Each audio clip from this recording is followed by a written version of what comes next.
Hey guys, welcome to Madurai Sundaresh kitchen. இன்றைக்கி நம்ம இந்த வீடியோவில் என்ன பார்க்க போகிறோம் அப்படின்னா, வெந்தயக்களி எப்படி செய்கிறதுன்னு பார்க்கலாம். இதுக்கு நாங்கள் வீட்டில் வெந்தயக்களி மாவு ஆட்டலை, கடையில் வெந்தயக்களி மிக்ஸ் பேக்கெட் வாங்கியிருந்தோம். ஸோ இன்றைக்கி அதை நம்ம ட்ரை பண்ணி பார்க்கலாம் அப்படின்றதுக்காக இன்றைக்கி நாங்கள் அதை செஞ்சு பார்த்தோம். இப்போது நம்ம வாங்கி வச்சுருக்க வெந்தயக்களி மிக்ஸ் மாவை ஒரு பவுலில் எடுத்துக்கலாம். எடுத்துகிட்டு இதுக்கு தேவையான அளவு தண்ணி வடச்சட்டியில் கொதிக்க விடுங்க. நீங்கள் எதில் செய்ய போகிறீங்களோ அதில் கொஞ்சோன்னு தண்ணி ஊற்றி நம்ம கொதிக்க வச்சுக்கணும். இந்த மாவு கொட்டின பாத்திரத்துலேயும் நம்ம தண்ணி ஊற்றி நல்லா கலக்கி இதை ஒரு தோசை மாவு பதத்துக்கு நல்லா நம்ம மிக்ஸ் பண்ணி வச்சுக்கணும். நல்லா கட்டி இல்லாமல் இதை மிக்ஸ் பண்ணிக்கணும். தண்ணி இதுக்கு நிறையா தான் செலவாகும். நம்ம அடுப்புலையுமே தண்ணி கொதிக்க வச்சுக்கணும். நம்ம இதுக்கும் தேவையான அளவு தண்ணி ஊற்றி நல்லா மாவு பதத்துக்கு நம்ம தோசை மாவு பதத்துக்கு இதை நல்லா கரைச்சி வச்சுக்கணும். கட்டி முட்டி இல்லாமல் கரைங்க. அப்போ தான் கிண்டும் போதும் உங்களுக்கு அந்த உருண்டை அந்த இது வராது, கட்டி இல்லாமல் நல்லா இதாக வரும். ஸோ நல்லா கலந்து வச்சுக்கோங்க. இப்போது இது நல்லா தண்ணி கொதிச்சிச்சு. நம்ம இந்த களியும் நல்லா இந்த பதத்துக்கு நம்ம களி மிக்ஸை நம்ம கரைச்சி வச்சுக்கணும். இப்போது கொதிக்கிற தண்ணியில் இந்த களிக்கு தேவையான அளவு நம்ம உப்பு ஆட் பண்ணோம். உப்பு ஆட் பண்ணால் தான் டேஸ்ட் எடுத்து கொடுக்கும். ஸோ தேவையான அளவுக்கு நம்ம உப்பு ஆட் பண்ணிவிட்டு நம்ம கரைச்சி வச்சுருக்க களி மிக்ஸ் மாவை நம்ம இதில் இந்த தண்ணியோடு சேர்த்து மிக்ஸ் பண்ணி நல்லா கை விடாமல் கிளறி விட்டுக்கிட்டே இருக்கணும். கை எடுத்திங்க அப்படின்னா கட்டி விட்டுரும்.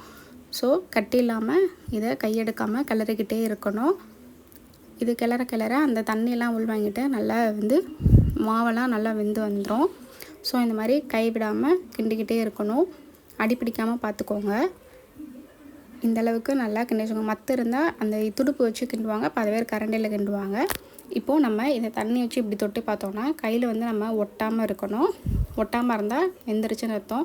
இன்கேஸ் ஒட்டுச்சு அப்படின்னா நல்லா சிம்மில் போட்டுட்டு ஒரு மேலே ஒரு மூடி வச்சு நம்ம மூடிக்கணும். ஒரு 2 மினிட்ஸ் இந்த மாதிரி விட்டுட்டு திருப்பி டவுட் இருந்தால் நம்ம அதே மாதிரி கிளறி நம்ம தொட்டு பார்த்துக்கலாம். இப்போது இது கரெக்டான பதத்தில் வெந்துருச்சு. அவ்வளோதான், களி ரெடி ஆயிடுச்சு. நல்லா கொஞ்சம் டேஸ்ட்டாகவும் இருந்துச்சு. ஆனால் கொஞ்சம் கசப்பு பிடிச்சி வெந்தயம் கூட போட்டிருக்காங்கன்னு நினைக்கிறோம். ஸோ கொஞ்சம் கசப்பாக இருந்த மாதிரி இருந்துச்சு. மற்றபடி டேஸ்ட் ஓகே. இப்போது இதை நம்ம சர்வ் பண்ணிக்கலாம். இப்போது ஒரு தட்டில் நம்ம களி எடுத்து வச்சுட்டு கருப்பட்டி, மண்டவெல்லம், நாட்டு சக்கரை எதனாலும் ஆட் பண்ணிக்கலாம். நாங்கள் கருப்பட்டி போட்டு தான் சாப்பிட்டோம். ஸோ நாங்கள் கருப்பட்டி போட்டுட்டு நல்லெண்ணெய் ஊற்றிக்கலாம். கொஞ்சம் டேஸ்ட்டாக வேணும் அப்படின்றவங்க மேலே ஒரு டேபிள் ஸ்பூன் நெய் ஊற்றிக்கலாம். அது கொஞ்சம் டேஸ்ட்டாக இருக்கும். பட் நல்லெண்ணெய் ஊற்றி சாப்பிட்றது தான் நம்ம பேக் பெயினுக்கு ரொம்ப ஹெல்த்தியான ஃபுட்டு. ஸோ நீங்கள் நல்லெண்ணெய் ஆட் பண்ணிவிட்டு இந்த களியை சாப்பிட்டிங்கன்னா டேஸ்ட்டாக இருக்கும், ஹெல்த்தியாகவும் இருக்கும். பேக் பெயினுக்கு இது ஹெல்த்தி ஃபுட்டு. இந்த வீடியோ உங்களுக்கு பிடிச்சிருந்துச்சுன்னா மறக்காமல் லைக் பண்ணுங்கள், ஷேர் பண்ணுங்கள், கமெண்ட் பண்ணுங்கள், சப்ஸ்கிரைப் பண்ணுங்கள். தேங்க்ஸ் ஃபார் வாட்சிங்.